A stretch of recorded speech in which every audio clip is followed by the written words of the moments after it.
1:06 p.m. on Friday, October 21st, 2022, and we will commence the board business meeting for October. Let's begin, please, standing and pledging allegiance to the flag. I pledge allegiance to the flag of the United States of America and to the republic for which it stands, one nation, under God, indivisible, with liberty and justice for all. Thank you. I'm going to call the roll for the members present. I'm Tina Stanford. I'm the chairwoman of the New York State Board of Parole. Commissioner Agostini? Present. Commissioner Berliner? Present. Commissioner Davis? Present.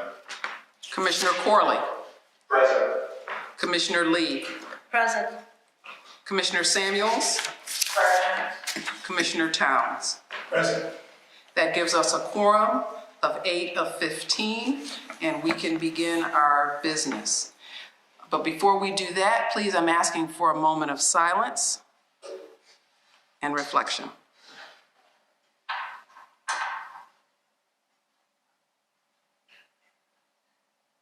Thank you. We do not have any members of the public joining us today here in Albany, nor do there appear to be any in the New York City office, where we have 2 commissioners today. But I welcome their interest whenever they do choose to join us. Everyone should have received the minutes for our September 26, 2022 meeting.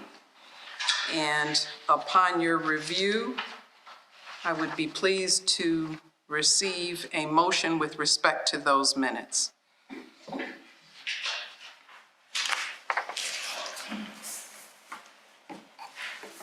Motion to accept the minutes. Motion has been made to accept the minutes as presented. Is there a second? I'll second. Seconded by Commissioner Towns. The motion was made by Commissioner Agostini, seconded by Commissioner Towns. Any further questions or discussion? All in favor, please indicate by saying aye and show of hands. Aye. Aye. I'm abstaining since I was not present. You don't need to. I Oh, think okay, one of the then I- parliamentary okay. points we learned a while ago is that you Okay, don't then have to abstain. Okay. Thank you. So the motion is carried and it is full approval of those minutes. I would like to also note for the record that we do have members of the board staff with us here today.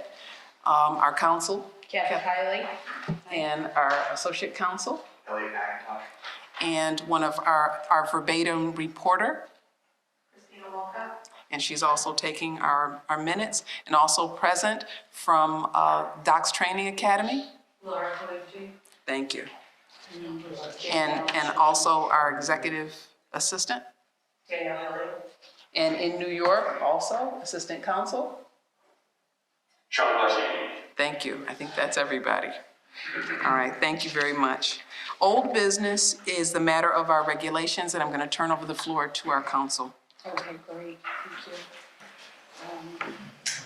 Okay, the next item of business is the readoption of the emergency rulemaking implementing the Less is More Act. This rulemaking is made as an emergency measure because time is of the essence. The readoption of the rulemaking ensures the revocation adjudication process is consistent with the Due Process Clause and that releasees and other interested parties have appropriate notice for procedures and possible sanctions. Because amendments to the executive law have changed material items of applicable statutory provisions governing such procedures and have made such changes effective as of the date that does not allow for the normal rulemaking process or proposal process, the emergency adoption of these rules is necessary to ensure the state continues to meet its obligations to public safety and to provide due process to the releasees accused of violating the conditions of release. Therefore, Chair, I would ask that we vote to re-adopt the emergency regulations for 60 days. Thank you. Any questions or discussion on this issue? Is there such a motion? Davis. Commissioner Davis, point of order, Commissioner Davis, can you please state the full motion? Why is that? One more time? Just what the What is request the is. motion? The request is to re-adopt the emergency regulations for 60 days. So I put forth the motion to adopt the emergency regulations for 60 days. Thank you. Thank you. And is there a second? Second. Second by Commissioner Berlin. All in favor, please indicate by saying aye. Show of hands. Commissioners? Aye. Aye. Aye. Thank you. Commissioner Towns, you're included in that as well? Okay, thank you. And for the record, Commissioner Otis Cruz has joined us, and we are now at 9, and he is also joined in that vote. Thank you, Commissioner Cruz. All right, thank you. The motion is carried. Right. There are no new items of business to discuss today, so I'm going to move quickly to correspondence, announcements, and invitations. I remind you all that we are still in Domestic Violence Awareness Month. Wanted to just share a few statistics why it's important to recognize this month.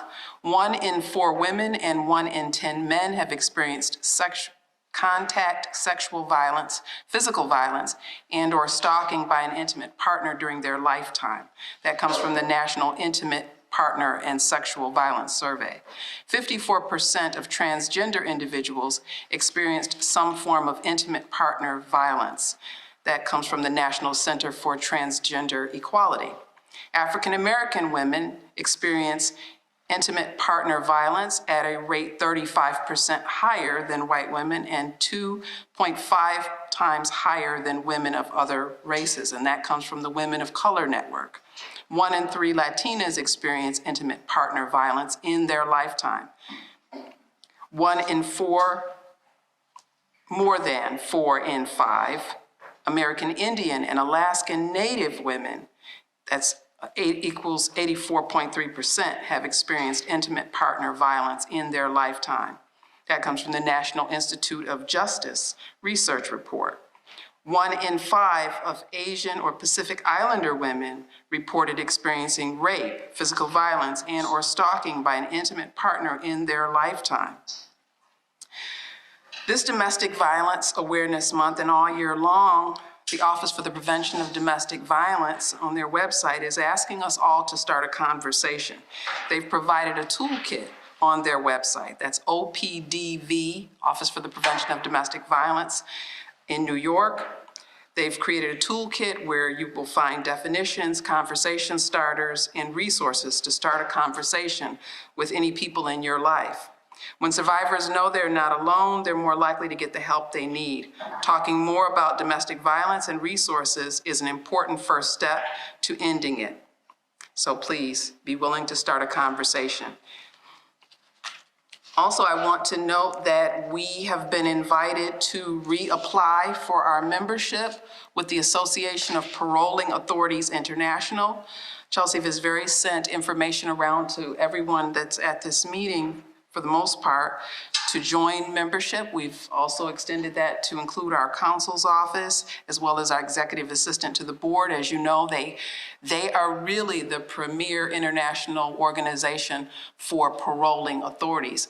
The American Correctional Association does our accreditation, but their focus really is more on correctional facilities and institutions and community supervision. The Association for Paroling Authorities International is about boards. Their president is a phenomenal person. Recently had the chance to spend some time with him and other members of the APAI. And so you have the schedule of the cost. Depending on how many of us renew our membership, will bring the cost down. So I'm hoping you will all consider joining and take advantage of the resources that they have available to their members. Want to also highlight the fact that we had several staff members being recognized this year, albeit a little late, for reaching milestones in their service. So these people whose names I'm going to read already have more than the years that they're being recognized for, but there was a nice recognition ceremony someone who's with us today wasn't able to attend because he was busy doing the work, but you'll know who that is in a moment. So 25 years of service plus from the Board of Parole staff include Melissa Davis, Gerald Greenan III. We didn't have anyone individually being recognized for over 30 years in 2021, but 35 years, Stephen Rosenblum, who's retired now, has over 35 years of service, and 40 years of service plus. Our own Lorraine Morris was honored, and our own Otis Cruz.